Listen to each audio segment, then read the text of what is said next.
অবকাঠামোগত দুর্বলতার জন্য যদি এটা দুর্ঘটনায় কিছু মানুষের প্রাণ যায়, এটাকে কখনোই দুর্ঘটনা বলা যায় না। এটা হচ্ছে এক প্রকার কিলি। আমি একটা স্কুলের উপরে গিয়ে কেন আমার এয়ারক্রাফটে ট্রেনিং করাবো?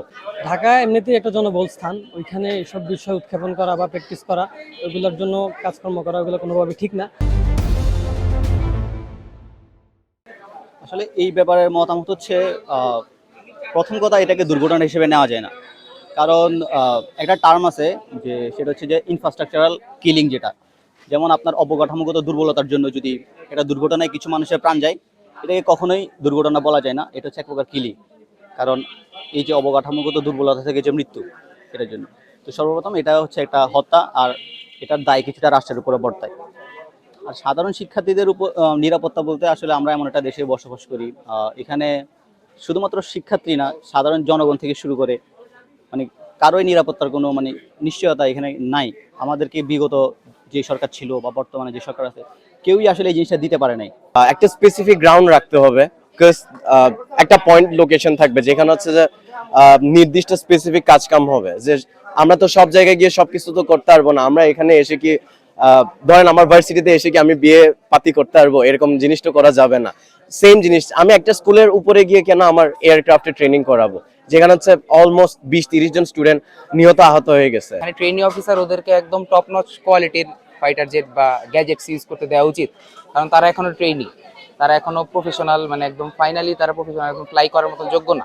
টানা সপ্তমবারের মতো বেস্ট টিস্যু পেপার ব্র্যান্ড হিসেবে স্বীকৃতি পেয়েছে বসুন্ধরা টিস্যু। ইন্টারিমের এখানে দোষ আমি দিব না, দোষ আসলে দেওয়া উচিত এই জায়গায় আমি মনে করি এয়ারফোর্সকেই, তাদের গাফিলতিতেই হয়েছে বিষয়টা।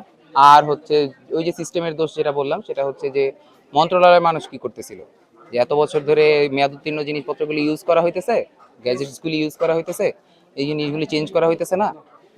দোষ চাইতে পারে ইন্টারিমের উপরে একটু একটু, জিনিসগুলি তারা আসার পরে এই ক্ষেত্রে তাদের চোখ দেওয়া উচিত ছিল, নজরপাত করা উচিত ছিল, তারা করে নাই। ঢাকা এমনিতেই একটা জনবহুল স্থান, ওইখানে এসব বিষয় উৎক্ষেপণ করা বা প্র্যাকটিস করা, ওইগুলোর জন্য কাজকর্ম করা, ওইগুলো কোনোভাবে ঠিক না। আমাদের উচিত হচ্ছে একটা জনশূন্য স্থান নির্বাচন করা, যেখানে হচ্ছে কাজগুলো করা যায়। এবং বিমান ছাড়াও আরও অনেক জিনিস আছে, যেমন যদি আমরা পরমাণু বিস্ফোরক কোনো কিছু করি, ওইটার জন্য তো আমাদের একটা স্থান দরকার যেখানে হচ্ছে মানুষজন খুবই কম। তো আমাদের ওইরকম একটা স্থান নির্বাচন করা দরকার যেখানে এই কাজগুলো হবে। আর দ্বিতীয়ত হচ্ছে যে এরকম একটা স্কুলে বা এরকম একটা জনবহুল স্থানে ঘটনাগুলো ঘটা খুবই উদ্বেগজনক।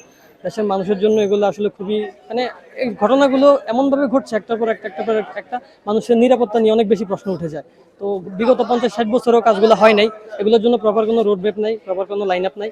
তো আমাদের মনে হয় যে বর্তমানে ইন্ট্রিম অথবা পরবর্তী সরকার এসে সবার আগে মানুষের নিরাপত্তা নিয়ে সবচেয়ে বেশি কাজ করা উচিত আর কি। এইসব কাজের জন্য একটা নির্ধারিত স্থান তৈরি করা দরকার, যেখানে মানুষজন নাই।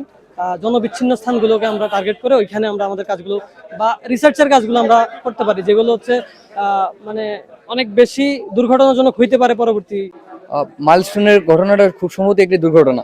শিক্ষার্থীদের নিরাপত্তা আছে কিনা এটা পুরোপুরি বাকি সব পারিপার্শ্বিক বিষয়ের সাথে সম্পর্কিত নয়, কিন্তু যেহেতু একটি দুর্ঘটনা এবং এই দুর্ঘটনা যদি আবার ঘটে, তাহলে শিক্ষার্থীদের নিরাপত্তা অবশ্যই শঙ্কিত।